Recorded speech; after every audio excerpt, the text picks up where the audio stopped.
Hi and welcome to Better Blend. Lately I found this tutorial for Cinema 4D where extremely talented dude makes this kind of effect, and I thought to myself, can I do it in Blender? And I've tried, and I can.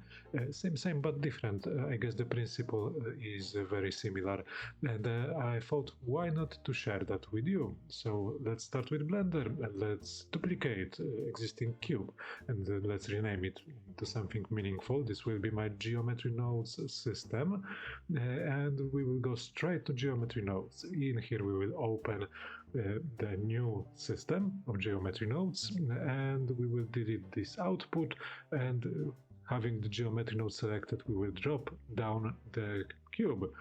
And let me just add here volume, because we will distribute those points in volume. This has an advantage, that is, you can distribute those points pretty much in every volume, in every mesh, and the effect should be working as you saw with the logo. Now, okay, I will be turning off the existing geometry from the render, and let us quickly set up the camera. I have noticed that in the tutorial the man is using orthographic projection. I will do pretty much the same and aim it for the needs of tutorial like this. Let's go back to geometry node system.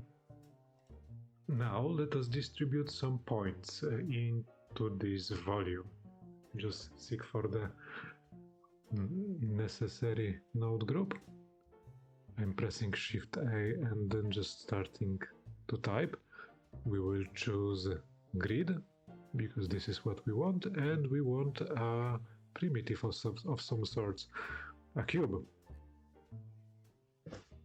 on those points. So we choose instances on points and then connect the mesh to the instance socket.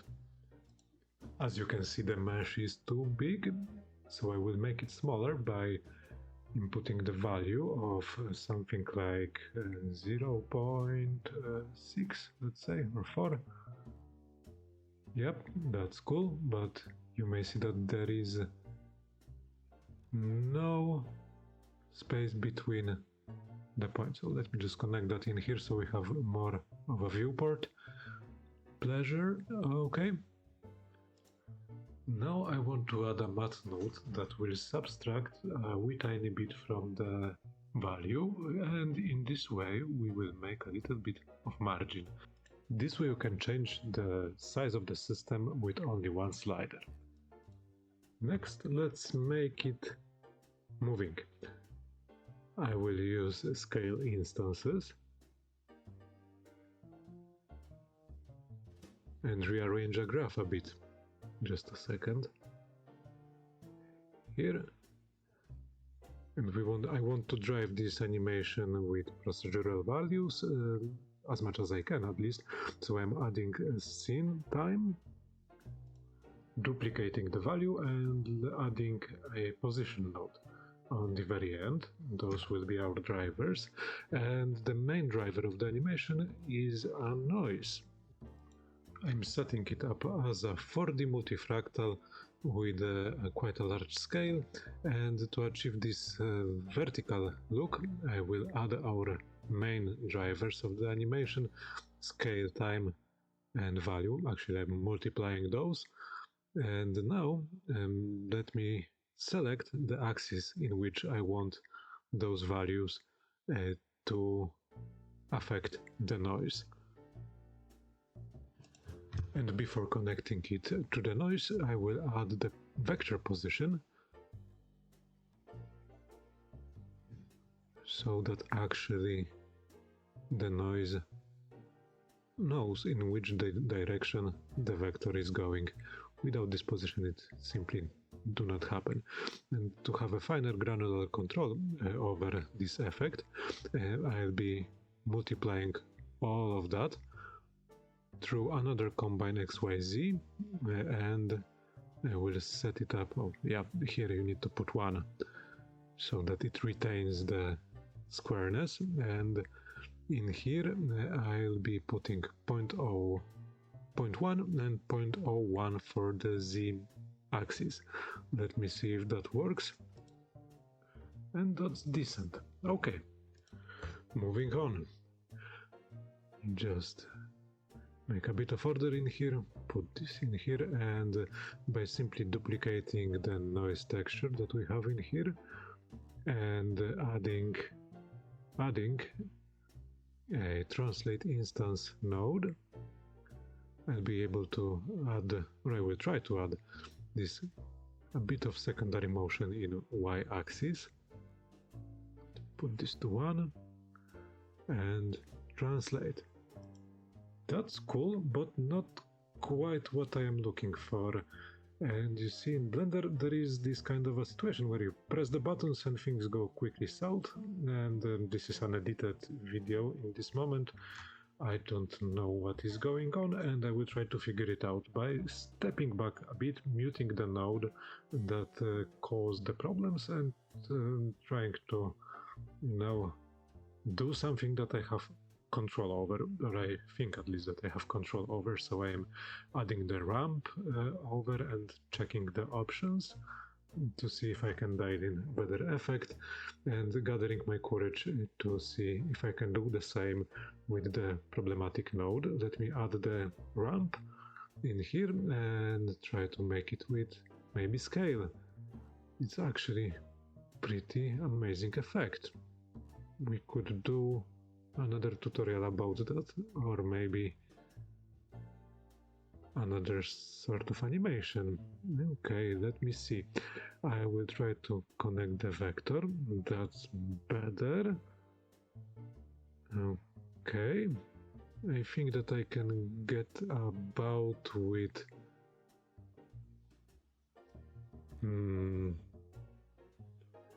yeah, I think I know.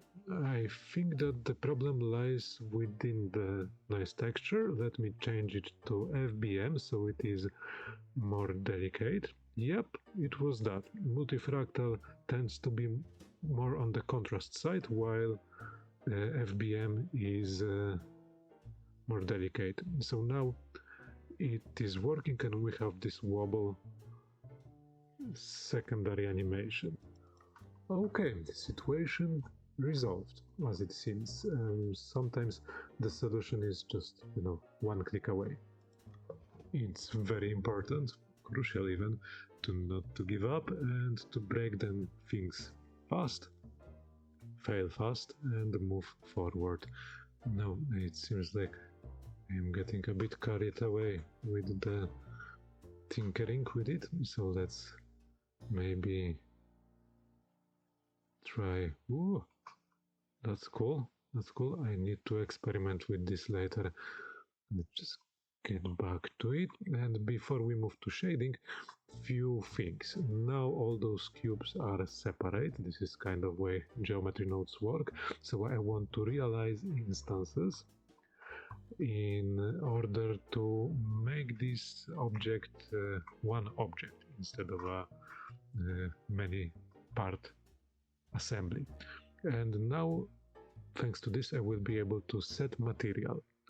And I have one almost ready. Let's go to the shading tab. Here we are. I'm adding a quick node setup with Ctrl T. I have Node Wrangler add-on enabled. It is bundled within Blender.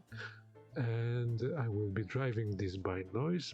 Actually, the entire episode is sponsored by noise. Let me go to the shaded tab, and it is, the texture is not displaying because it is UV driven and we want it to be generated. Now the noise is there. I'm setting the Z scale to 0.1 to make it run across the walls like leaking. And to set it up, I'll be using ramps. Noises and ramps are the base of computer graphics.